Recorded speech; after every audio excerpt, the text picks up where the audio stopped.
খোলা জায়গায় নোংরা পরিবেশে প্রক্রিয়াজাত হয় বিখ্যাত ব্র্যান্ড প্রাণের আমের জুস। তাতে আবার মেশানো হয় ফরমালিন, যা বিষের চেয়েও কয়েকশো গুণ ভয়ঙ্কর। প্রাণের পণ্যই তাহলে তরুণ তাজা প্রাণ সংহার করছে কিনা এমন প্রশ্নের জবাবে সরাসরি না বললেন প্রাণ আরএফএল কর্তৃপক্ষ। আলিমুজ্জামানের ক্যামেরায় মেহেরপুর প্রতিনিধি ফারুক হোসেনকে সঙ্গে নিয়ে অখিল পোদ্দারের ধারাবাহিক প্রতিবেদনের প্রথম পর্ব।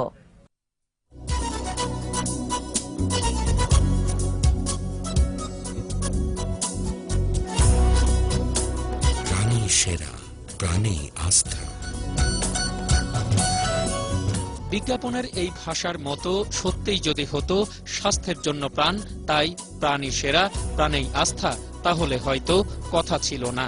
কিন্তু কাজের সঙ্গে যখন ঢাক ঢোলের কিছুই মিল না থাকে, তখন আস্থা তো দূরে থাক, সাধারণ বিশ্বাসের জায়গাটুকু ধূলিসাৎ হয়ে যায় ভোক্তার প্রাণ থেকে। কারণ প্রাণ গ্রুপ তাদের আমের জুস তৈরিতে যেসব প্রক্রিয়ার কথা বলে, বাস্তবে দেখা গেল তার পুরোটাই অমিল।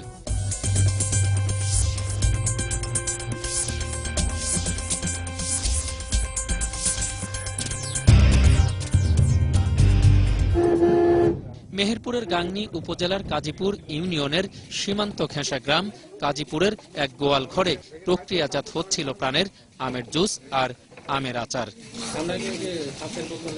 গোপনে সংগোপনে গড়ে ওঠা আজব এই কারখানার খবর যায় স্থানীয় প্রশাসনের কানে।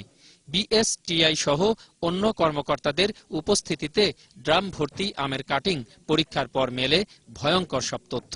এখানে ফরমালিনের উপস্থিতি পাওয়া গেছে।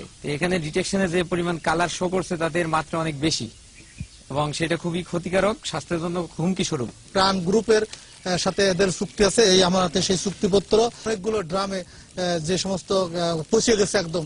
আর ফুড প্রসেসিং এর জন্য যে সমস্ত প্রিজারভেটিভ ইউজ করা হয়, এখানে ইতিমধ্যে আইডেন্টিফাইড হয়েছে যে প্রিজারভেটিভ হিসেবে এখানে ফরমালিন ইউজ করা হয়েছে, মানব দেহের জন্য যা খুবই ক্ষতিকর। এত বড় ঘটনার পরও পুরো প্রক্রিয়াকেই চ্যালেঞ্জ ছুঁড়ল প্রাণ আরএফএল গ্রুপের পরিচালক। আমরা তাদেরকে অর্ডার দিয়েছি ম্যাঙ্গো প্রসেস করার জন্য, আমরা তো আর ফরমালিন এড করার জন্য কোনো প্রসেস দিইনি। এটা যেহেতু আমার এখন কিউসি প্যারামিটারে পাস করেনি, তাহলে আমার কিউসি প্যারামিটারে পাস করতো না। আমরা অপেক্ষা করছি যে যদি এটা ফাইনালি আমরা ওখান থেকে আইনা ল্যাবরেটরি টেস্ট করার পরে আমরা আবারও বলবো, আমি আমার প্রোডাক্টের ব্যাপারে গ্যারান্টি দিতে পারি, আমি যে কোনো অ্যাওয়ার্ড ঘোষণা করতে পারি যে কেউ যদি প্রুভ করতে পারে। এলাকাবাসী বলছেন, নাটোরের প্রাণ এগ্রো লিমিটেড কারখানার তত্ত্বাবধানে মেহেরপুর সহ আশপাশের এলাকা থেকে সংগ্রহ করা হয়েছিল ড্রাম ভর্তি এসব কাঁচা পাকা আম।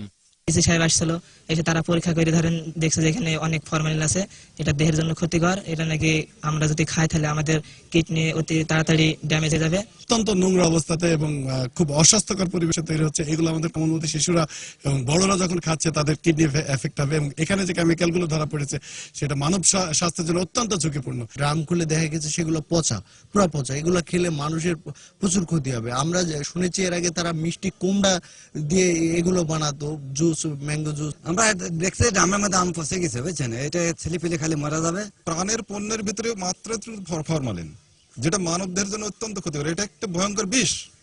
তো এই প্রাণের যে আচার তৈরি হবে, প্রাণের যে জুস তৈরি হবে, এর ভিতরে যদি ভয়ঙ্কর বিষ থাকে তাহলে সাধারণ মানুষ যাবে কোথায়, কিসের উপরে ভরসা করবে?